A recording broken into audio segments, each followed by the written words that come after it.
السلام علیکم ویورز، آپ دیکھ رہے ہیں اسلامی چینل۔ اگر نئے آئے اس چینل پہ تو لازمی سبسکرائب کرنا نہ بھولیے گا اور بیل آئکن کو لازمی پریس کریں۔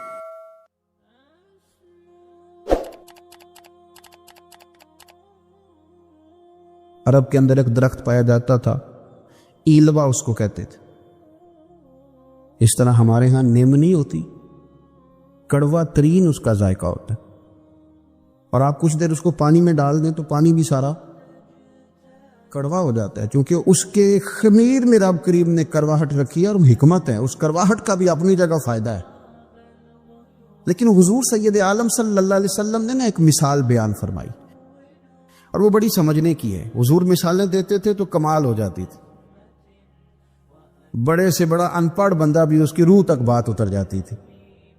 کریم محبوب علیہ السلام فرمانے لگے کہ اگر ایلوا درخت کے کچھ ٹکڑے شہد میں ڈال دیے جائیں نا تو شہد سے زیادہ میٹھی چیز کوئی نہیں ہوتی۔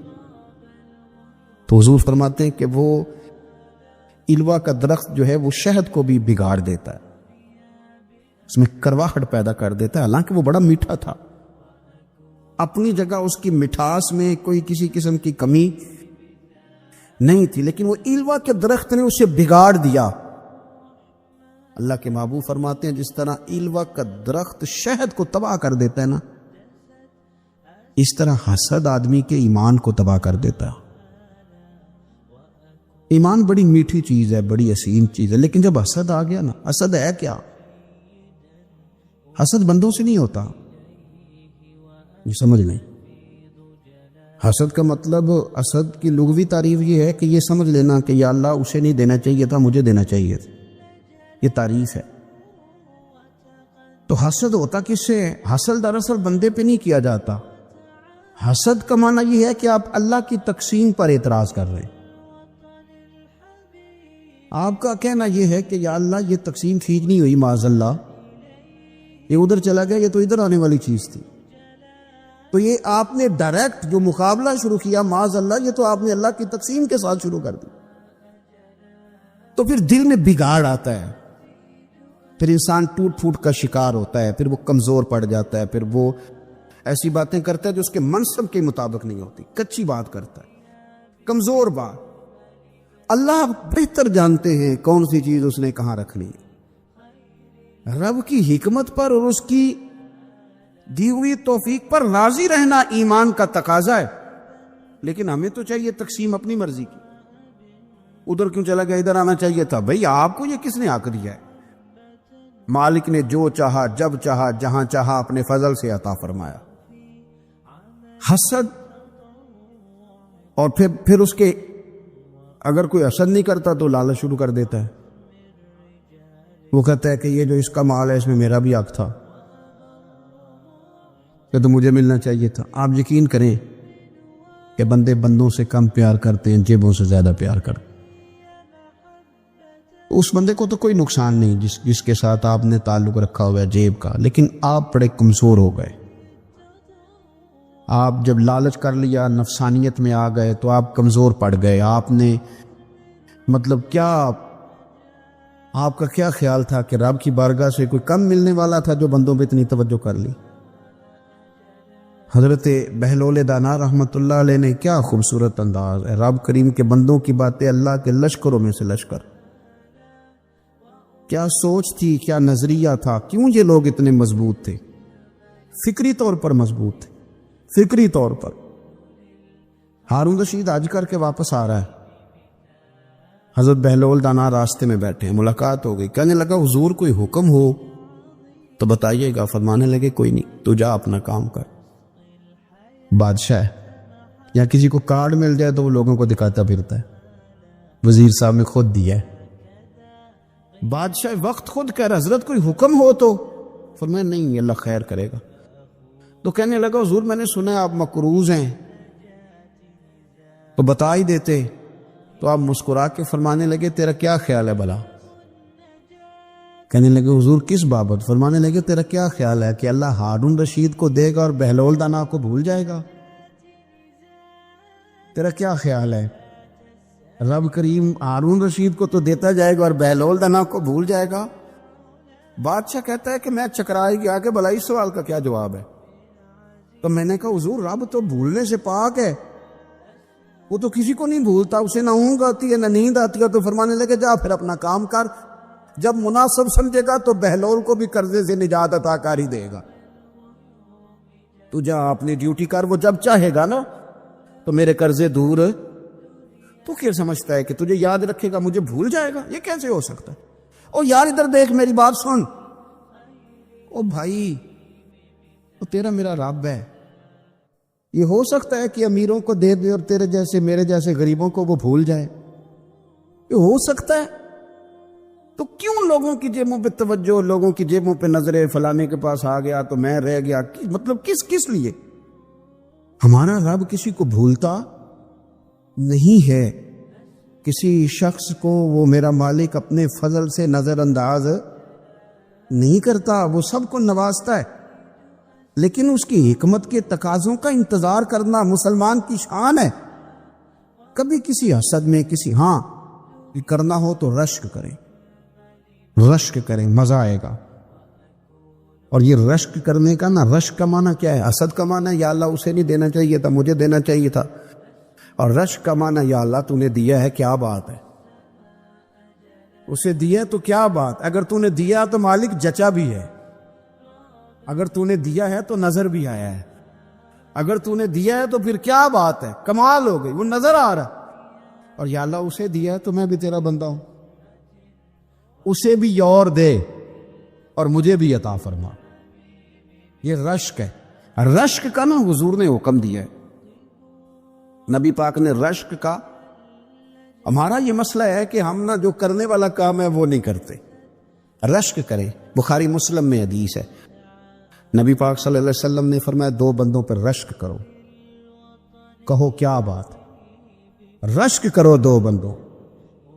یا رسول اللہ کون کون سے؟ فرمایا ایک وہ مالدار جسے اللہ دولت دے اور وہ صبح بھی رب کے رستے میں خیرات کرے اور شام بھی رب کے رستے میں خیرات کرے، یہ قابل رشک ہے۔ کہو تیری کیا بات ہے بھائی، کیا تجھے اللہ نے نوازا ہے، اور اس پر رشک کرو کو یا اللہ اسے اور دے تاکہ یہ تیرے بندوں پہ اور اثار کرے اور تیرے بندوں پہ سخاوت کرے، اور اللہ اس کے فعل تصدق ہمیں بھی عطا فرما۔ اور حضور فرماتے ہیں ایک مالدار پر جو صبح و شام سخاوت کرے، اور ایک اس عالم پر جسے اللہ قرآن کا علم دے، وہ صبح بھی لوگوں کو قرآن مجید کے ترجمے، تفسیریں، قرآن کے درس سکھائے، اور شام بھی لوگوں کو قرآن مجید کے درس عطا فرمائے۔ اس پر رشک کرو، کہو کیا بات ہے یار تیری، تجھے اللہ نے کتنا نوازا۔ قابل رشک لوگوں پر رشک کرو، ان کی تعریف کرو، ان کے لیے اچھے کلمات ادا کرو۔ معاشرے میں حسد پرموٹ ہوا ہے، اگر کبھی رشک پرموٹ ہوتا نا تو عزتیں بڑھ جاتی، محبتیں بڑھ جاتی، خلوص میں اضافہ ہوتا، لوگ ایک دوسرے کے قریب آتے۔ ہم نے کسی فضیلت والے کی فضیلت کو تسلیم کرنے سے انکار کر دیا، ہم نے کسی بڑائی والے کی بڑائی کو تسلیم کرنے سے انکار کر دیا، ہم نے حسد کیا، ہم نے لالچ کیا، ہم حریص ہوئے۔ اس کا نقصان یہ ہوا کہ لوگ ایک دوسرے کے پاس رہتے ہوئے پاس نہیں رہتے، ایک دوسرے کے ساتھ وقت گزار رہے ہوتے ہیں لیکن ان کے بارے میں رویے ان کے سخت ہوتے، لب و لہجہ تلخ ہوتا ہے، جب وہ کسی کے بارے میں بے لاگ تبصرہ پوچھا جائے تو غلط باتیں کرتے۔ رشک کریں، دیکھیں نا حضرت ابو بکر صدیق رضی اللہ، حضرت عمر فاروق رضی اللہ، ساری زندگی دوڑ لگی رہی۔ حضرت عمر کہتے میں نے ساری زندگی دوڑ لگائی ہے کہ ابو بکر سے آگے گزر دے، لیکن یہ دوڑ حسد والی نہیں، یہ رشک والی ہے۔ فرماتے میرا دل کرتا تھا کہ میں نیکیوں میں ابو بکر سے آگے گزر دوں، حضور کے عشق میں ابو بکر سے آگے گزر جاؤں، نبی پاک علیہ السلام کی اولاد کی محبت میں ابو بکر سے آگے گزر جاؤں، میں نہ خیر کے کاموں میں آگے گزروں۔ کہتے میرا ساری زندگی رشک کا رشتہ رہا، یہ رشتہ شاندار ہے، اس پر عمل کریں، اس پر توجہ کریں، بجائے اس کے کہ یہ کہنا کہ استاد جی کا فلانے سے زیادہ پیار ہے، پیار کی وجوہات تلاش کر، مرشد فلانے پہ نظر رکھتے ہیں تو میرے بھائی وہ نوٹوں کی وجہ سے نظر نہیں رکھتے، تو وجہ تو تلاش کرنا، وجہ کیا ہے؟ تو اپنے آپ کو اس طرح کا بنا، تو اس طرح کی کیفیات پیدا کر اپنے اندر۔ ہم کیا کرتے ہیں کہ رشک کرنے کی بجائے حسد کرتے ہیں۔ حسد نہیں کریں، اپنے آپ کو سنواریں، وہ رشک کی وجہ سے آپ سنوار سکتے ہیں۔ نبی پاک علیہ السلام کی پیاری زوجہ ام المومنین سیدہ عائشہ صدیقہ، بڑی شان ہے اس خاتون، بڑی عظمت ہے ان راہوں کے صدقے جن رستوں سے سیدہ پاک کی سواریاں گزرا کرتے۔ کیا درجہ اللہ نے دیا ہے سیدہ عائشہ صدیقہ کو، کہتی حضور کا وصال میری گود میں ہوا ہے۔ اور مولا علی شیر خدا فرماتے ہیں میں نے حضور کو سب سے زیادہ عائشہ صدیقہ سے پیار کرتے ہوئے دیکھا، اور عائشہ صدیقہ رضی اللہ تعالیٰ عنہ فرماتی ہیں میں نے حضور کو سب سے زیادہ فاطمہ الزہرا سے پیار کرتے تھے۔ یہ الگ ماحول ہے ان کا آپس میں۔ تو حضرت عائشہ صدیقہ اتنا بڑا مقام، لیکن وہ فرماتی ہے میں نے ساری زندگی سیدہ خدیجہ الکبریٰ پر رشک کیا۔ میں نے کہا کیا بات تھی اس خاتون کی جو وصال کر گئیں، لیکن شاید کو دن خالی جاتا ہو کہ مدینے والے ان کی وفاؤں کا ذکر نہ کریں، شاید کوئی خالی دن جاتا۔ کہتی ہے میں نے اتنا قابل رشک ماحول نہیں دیکھا۔ ایک دن حضور گھر میں گوشت لائے اور مجھ سے فرمایا عائشہ گوشت پکاؤ، تو میں اسے صاف کرنے لگی تو حضور فرمانے لگے شوربہ ذرا زیادہ کرنا۔ میں نے اس کی حضور کیا کچھ مہمان آئیں گے گھر میں؟ تو فرمایا نہیں عائشہ، مدینہ منورہ میں نا مجھے پتہ چلا ہے خدیجہ الکبریٰ کی کچھ سہیلیاں آئی ہیں، تو شوربہ بنا، میں انہیں پہنچاؤں گا، خدیجہ کی سہیلیوں کو شوربہ زیادہ پکا ذرا۔ حضرت عائشہ صدیقہ کہتی ہے میں نے بڑے نرم لب و لہجے میں بڑی بنا سوار کے مسجع مکفہ چن کے جملے بات کی۔ میں نے عرض کی حضور سنا ہے وہ آپ سے 15 سال عمر میں بڑی تھی، نکاح بھی پہلے ہو چکا تھا، اور بتاتے ہیں لوگ کہ بظاہر کوئی حسن و جمال بھی اس ماحول کا نہیں تھا۔ حضور اللہ نے آپ کو جوان اور خوبصورت بیویاں دی ہیں، پر میں جب بھی سنتی ہوں جناب خدیجہ کا ذکر ہی سنتی ہوں۔ میں نے رشک کے انداز میں کہا، کہتی میں بات کیا کہ خاموش ہو گئی، اور جب میں نے نظر اٹھا کے دیکھا تو حضور کی آنکھوں میں آنسو۔ نبی پاک صلی اللہ علیہ وسلم کا یہ انداز دیکھا تو میں نے کہا حضور میں رب رسول کی بارگاہ میں توبہ کرتے، اب تو رو دیے۔ تو حضور فرمانے لگے عائشہ یہاں جو بھی آیا ہے نا وہ سکھوں اور آسانیوں کے دنوں میں آیا ہے، اور خدیجہ میری ان دنوں کی ساتھی تھی جو میرے تکلیف کے دن تھے، میری آزمائشوں کی، میری پریشانیوں کی میری ساتھی تھی۔ جب لوگ مجھے تکلیف دیتے تھے میں گھر جاتا تھا تو مجھے کہتی تھی حضور آپ تو صلہ رحمی کرتے ہیں، غریبوں کا بوجھ اٹھاتے، آپ تو لوگوں کے ساتھ محبت سے پیش آتے ہیں، حضور آپ پریشان نہ ہو، آپ کا رب آپ کو ہمیشہ عزتیں ہی عطا فرمائے گا۔ فرمایا وہ میری تکلیفوں کی اسے کیا، میرے بھائی رشک کیا لوگوں نے ایک دوسرے پر، حسد نہیں کیا۔ ہم تو نہ جی اپنی مرضی کے فیصلے کرتے کرتے پیچھے رہ گئے، ہم نے لوگوں کو پیچھے کرنے کا سوچا تھا لیکن ہم سب سے پیچھے رہ گئے۔ ہم نے سیاست اور سازش کی تھی کہ کچھ لوگوں کے دلوں پہ پیر رکھ کے میں اپنا قد اونچا کروں گا، کچھ کے سینوں پہ پیر رکھ کے، لیکن ایسا نہیں ہوتا، یہ ہوتا نہیں۔ آپ کسی کی جگہ نہیں لے سکتے، اس لیے کہ رب نے سب کی جگہ اپنی اپنی بنائی ہوئی، سب کی جگہ۔ ہاں ایسا ضرور ہوتا ہے کہ کئی دفعہ نا ہم اپنے مقام کو گرا لیتے ہیں۔ وہ کسی نے کہا تھا کہ ایسا نہیں کہ تیری جگہ کوئی اور آ گیا، لیکن تیرا مقام بھی اب تیرا نہیں رہا۔ ہوتا یہ ہے کہ ہم نہ گرا لیتے ہیں اپنے آپ کو۔ اگر ہم رشک کا ماحول پیدا کریں، رشک کا، اور ہم کہیں کہ کیا بات ہے میں بھی سفر کروں گا، اس جانب جاؤں گا، بجائے یہ کہنا کہ فلاں آدمی بڑا آگے نکل گیا ہے، یہ کر کے نکل گیا، وہ کر کے نکل گیا ہے، یہ کہنا کہ یار میں بھی رب کریم کی اس مدد کو تلاش کرتا ہوں جس کی برکت سے اللہ نے اس پر فضل فرمایا ہے۔ امام غزالی فرماتے ہیں 3 لوگوں میں حسد زیادہ ہوتا ہے، بغض زیادہ پیدا کر لیتے ہیں۔ اب چونکہ مضمون ہے تو ساری بات کھول کے ہی کرنی پڑے گی نا۔ فرماتے ہیں 3 لوگوں میں حسد بڑے عہدے والوں میں حسد زیادہ ہوتا ہے.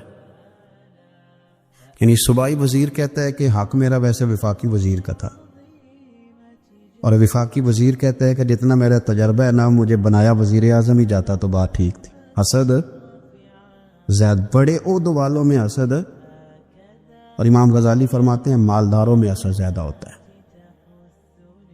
غریب نے غریب سے کیا جلنا ہے؟ جلنے کو شے کوئی نہیں، کس سے جلیں گے؟ تو غریب تو بیچارہ 4 روٹیاں ہوتی ہیں تو کہتا ہے چلو ٹھیک ہے، آ جاؤ، دونوں مل کے بیٹھ جاتے ہیں. غریبوں کے دوست بھی غریب. امیر حسد کرتے ہیں، وہ سودے پہ سودا کرتے ہیں، وہ ایک دوسرے کی کمزوریاں بیان کرتے ہیں. میں نے گاہکوں کو نفع لیتے دیکھا ہے، فلانے سے مال لیتے تھے جی، اس نے بڑا تنگ کیا، تو کہتا ہے اسی طرح کا تو مجھ سے خریدا کر. لوگ استعمال کر جاتے ہیں. وجہ بیچ میں کیا ہوتی ہے؟ حسد، عداوت، خرابی ہوتی. اور تیسری بات امام غزالی نے شاید میرے لیے کہی ہے. امام غزالی فرماتے ہیں علماء میں حسد بڑا ہوتا ہے، عہدے داروں میں، مالداروں میں، اور علم والے لوگوں میں. وہ بھی اللہ کی تقسیم پر راضی نہیں ہوتے، کیونکہ وہ سمجھتے ہیں مجھے یہ لفظ آتے ہیں، میری قابلیت زیادہ ہے، میں زیادہ پڑھا لکھا ہوں، تو یہ منصب بھی میرا تھا، یہ کام بھی میرا تھا، یہ بھی میرے پاس ہونی چاہیے. ایسا نہیں ہوتا، یہ تو رب کریم کی عطا ہے. میں کئی دفعہ کہہ چکا ہوں کہ کام لینے پہ آئے تو میرے جیسے بیکار آدمی سے کام لے لیں، یہ اس کی عطا ہے. اب ہمیں کرنا کیا ہے؟ ہمیں اس کی تقسیم پر راضی رہنا ہے، اس کی تقسیم پر قربان جائیں. رسول پاک علیہ السلام سے صحابی نے پوچھا حضور عزت کیا ہے؟ فرمایا جو رب نے تجھے دیا اس پہ راضی ہو جا، اللہ عزت عطا کر دے گا. قناعت کر، جو اللہ نے تجھے دیا اس پر قناعت کر، اللہ تجھے عزت دے دے گا. حضور ذلت کیا ہے؟ فرمایا لوگوں سے لالچ نہ رکھنا، تو ذلیل ہو جائے گا. لالچ نہ کر. تیزی کے ساتھ پرموٹ ہوتی ہیں چیزیں، ہمیں سازش کرنی آتی ہے. ہمارا خیال ہوتا ہے کہ میں نے دوسروں کے پیسوں پہ کاروبار کرنا ہے. ہمارا خیال ہوتا ہے کہ پالٹی ڈال کے روٹی کھانی ہے. ہمارا خیال ہوتا ہے کہ کسی بندے کو کس طرح استعمال کرنا ہے. یاد رکھ لینا، کبھی بات نہ بھولنا، جو لوگوں کو استعمال کرنا چاہتا ہے وہ ساری زندگی استعمال ہوتا رہتا ہے. جو کسی شخص کو کسی مقام پر رسوا کرنا چاہتا ہے اپنی عزت بچا نہیں پاتا. جو آدمی لوگوں کو حقیر جانتا ہے اللہ اسے کبھی عزت عطا نہیں کرتا، وہ گڑھوں کے اندر گرتا چلا جاتا ہے. یاد رکھیں، جو عزتیں دینی شروع کر دے رب اسے باعزت بنا دیتا ہے. جو پیار کرنا شروع کر دے معاشرے میں لوگ اس سے پیار کرنے لگ جاتے. جو کسی دیکھیں دل میں میل کچھ ہے گا کہ نفل پڑھنا، عبادتیں کرنا، ریاضتیں کرنا، صدقات دینا زیادہ نفع بخش نہیں ہوتا. دل صاف ہونا تو تھوڑی عبادت بھی کام آ جاتی ہے. یہ حدیث بتاتی ہے کہ دل صاف ہو تو تھوڑے صدقے بھی زیادہ نفع کر جاتے ہیں. کچھ چیزوں سے دل سخت ہوتا ہے. جو لوگ دنیا داری کی اور فضول باتیں زیادہ کرتے ہیں ان کا دل سخت ہو جاتا ہے. جو ہنستے زیادہ ہیں ان کا بڑا سخت ہو جاتا ہے. اور صوفیاء کہتے ہیں جو کسی پہ ہنستے ہیں نا ان کا تو مردہ ہی ہو جاتا ہے، تو معاملہ ہی ختم ہو گیا. اور جو لوگ رزق حرام کی طرف بڑھتے ہیں ان کا دل بھی مردہ ہو جاتا ہے. اور اقبال کہتے ہیں جو مشینی زندگی گزارنے لگتے ہیں نا روحانی زندگی سے نکل جاتے ہیں. ہم آج کل مشینی زندگی پہ آ گئے. ہمارے پاس انٹرنیٹ ہے، موبائل ہے، آواز کے فاصلے اتنے کم ہوئے ہیں کہ دلوں کے فاصلے بڑھ گئے. اقبال کہنے لگے دل کے لیے موت ہے، دل کے لیے موت ہے، دل کے لیے موت ہے یہ مشینوں کی حکومت. احساس مروت کو کچل دیتے ہیں یہ آلات. آلات پہ زندہ ہیں ہم. دل کے لیے موت. اور کسی کے گھر جانا، دروازے پہ دستک دینا، اور کبھی خط لکھنا تو سوچ سوچ کے، کبھی کاٹنا تو پھر لکھنا. لفظ یہ اس کے شایان شان نے یہ جملہ میں نے بدل دیا ہے، لیکن اب بے باکانہ گفتگو ہے. تو مجھے وائس کر دے، میں تجھے وائس کر دوں گا، حال ہی کوئی نہیں. تو کیا کوئی سوچے گا، کیا کوئی لکھے گا، کیا کوئی اس میں خوبصورتی کے رنگ بھرے گا؟ سخت ہو جاتے ہیں دل جب آپ مشینوں کی زندگی میں زندہ رہتے ہیں۔ دل نرم کیسے ہوتے ہیں؟ میرے نبی پاک نے فرمایا یتیم کے سر پہ ہاتھ پھیر، رب تیرا دل نرم کرے گا۔ اگر زنگ لگ جائے دل کو تو اللہ کا ذکر کر، قرآن پاک کی تلاوت کر، اللہ تیرے دل کو نرم کر دے گا۔ اور پھر فرمایا کہ اگر دل سخت ہو جائے تو موت کو یاد کر، تیرا دل نرم ہو جائے گا۔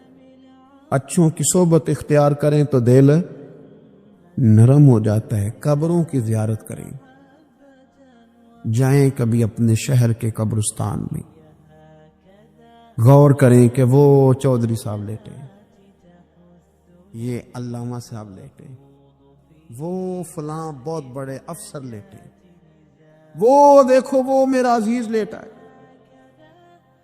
وہ ہارون رشید نے کہا حضرت داؤد تائی سے نصیحت کر دیں، تو فرمانے لگے باپ کدھر ہے تیرا؟ کہا حضور قبرستان میں، اماں قبرستان میں، دادا نانا بڑے بھائی سب قبرستان۔ فرمایا میں کیا نصیحت کروں؟ او پہ دس دیا نہیں قبراں جنہ تے پھول پے، ادھروں کوئی بھی نہیں آمدہ، ادھروں لکھاں گئے تے سہ جوڑ سنگت دے ڈٹھے، سہ جوڑ 100 سال کی دوستیاں، سہ سال سنگت دے ڈٹھے، او تکو آخر وتھاں پئیاں، اور جنہ بعد اسی پل نہیں سن لیندے، ایک پل نہیں سن لیندے، پھر وہ شکلاں بھی یاد نہ رہی ہیں۔ سہ جوڑ کا یہ کوئی کم ہے دل کو نرم کرنے کے لیے؟ تیرے پاس موت کا تذکرہ قبروں کی کو تھوڑی ہے؟ یہ چیزیں دل نرم کرتی ہیں، یاد نرم کرتی ہیں چیزیں دل۔ پتہ ہے سب سے بڑی بیماری کیا ہے بندے کی؟ خوفناک علامت کیا ہے دل کے بیمار ہونے کی؟ کہ کوئی بندہ بیماری میں ہے اور ادھر ایک بندہ اس کو دیکھ کے خوش ہو رہا ہے، کسی کو زوال آ گیا ہے، کاروبار ڈوب گیا ہے اور یہ دیکھ کے خوش ہو رہا ہے۔ مر گیا اس کا دل، مردہ ہے، اندر کوئی دل نہیں اب۔ یعنی ایک بندہ رسوا ہو گیا اور یہ خوش ہو رہا ہے، دیکھا میں نے نہیں کہا تھا۔ جب کوئی کسی کی رسوائی، کمزوری اور کسی کے زوال پر راضی ہونے لگے تو پھر سمجھ لے کہ اس کا حال اتنا برا ہو گیا ہے کہ اب یہ اخلاقی طور پر مردہ زندگی گزار۔ ہمارا اب یہ حال ہے کہ ہم لوگوں کے دکھوں پر ہنسنے لگے۔ ہم کسی کے ہاں کوئی شخص تکلیف میں آتا ہے تو ہم اس کو کہکوں میں اڑاتے ہیں۔ یارو زندہ قومیں یہ کام نہیں کرتی، زندہ قومیں یہ کام نہیں کرتی۔ میرے نبی پاک صلی اللہ علیہ وسلم نے فتح کے موقع پر بھی گردن کو جھکا کے بتایا کہ جب رب عروج دے تو پھر اللہ کی بارگاہ میں جھک جایا کرو۔ کسی شخص کے پتہ ہے، ایک حدیث سنو، مسلم شریف میں موجود ہے، حضور نے فرمایا ایک بندہ گناہ کرتا تھا، پھر اس نے توبہ کر لی، اگر کسی نے دوبارہ اسے وہ گناہ یاد کرایا کہ تو یوں ہوتا تھا، اگر کسی نے اسے دوبارہ گناہ یاد کرایا تو یاد کرانے والے کو اللہ سزا کے طور پر مرنے سے پہلے پہلے اس گناہ میں مبتلا کر دے گا۔ خفیہ تدبیر آئے گی اللہ۔ جس کو اللہ نے معاف کر دیا، زمین آسمان بھول گئے، فرشتوں کے دفتر سے اس کا گناہ محو کر دیا گیا، تو نے کیوں یاد رکھا؟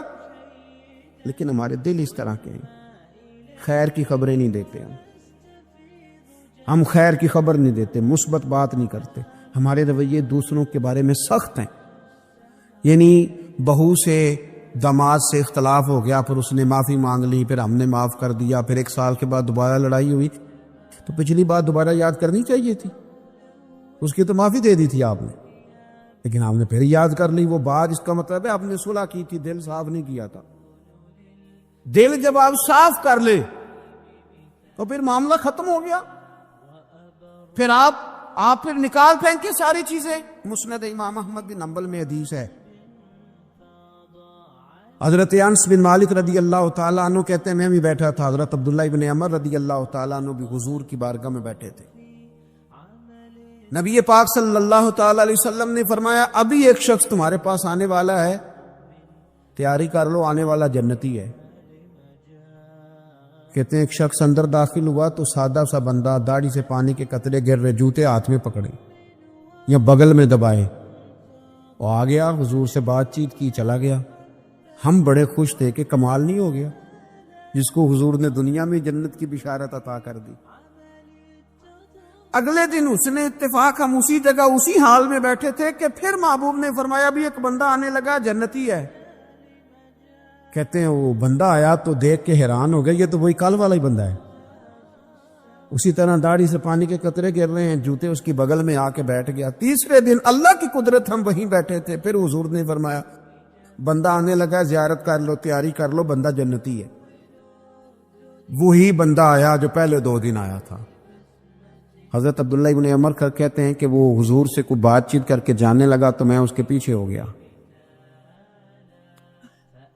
میں نے اس کو جا کے سلام کے بعد کہا کہ یار میں تیرا مہمان بننا چاہتا ہوں، 3 راتوں کے لیے رکھ لو گے؟ اب محلہ بھی ایک، شہر بھی ایک۔ اس نے کہا جی ٹھیک ہے، آ جائیں، جو میرے پاس روکا سوکھا ہوگا پیش کر دوں گا۔ فرماتے ہیں 3 راتیں 3 دن میں اس کے پاس رہا۔ میں جاننا چاہتا تھا کہ کون سی ایسی عبادت کرتا ہے، اس کی وجہ سے 3 دن حضور نے جنت کی بشارت اس کے لیے دی، اعلان فرمایا۔ کہتے ہیں میں نے کوئی غیر معمولی چیز نہیں اس کے اندر دیکھی، کوئی انوکھی عبادت نہیں دیکھی۔ عشاء پڑھتا، فجر تک سویا رہتا، میں تہجد کے وقت اٹھتا، نفل پڑھتا۔ 3 راتیں یہ ہوتا رہا۔ ہاں جب وہ کروٹیں بدلتا تو اللہ اکبر اللہ اکبر کہتا، باقی وہ سویا ہے، فجر میں اٹھا ہے۔ صدقہ بھی وہ خاص نہیں اس نے دیا، خیرات بھی میں اس سے زیادہ کرتا رہا، مجھے کوئی خاص چیز نظر نہیں آئی۔ تیسرے دن میں جانے لگا تو میں نے اسے کہا یار سن، مجھے کوئی ضرورت نہیں تھی تیرے گھر میں قیام کرنے کی، میرا گھر قریب ہی ہے۔ وہ تو کمال یہ ہے کہ نبی کریم علیہ السلام نے اپنی زبان فیض ترجمان سے، یعنی وہ زبان جس کو سب کن کی کنجی کہیں، اس کی نافذ حکومت پہ لاکھوں سلام، حضور نے 3 دن تجھے مسلسل جنتی کہا ہے۔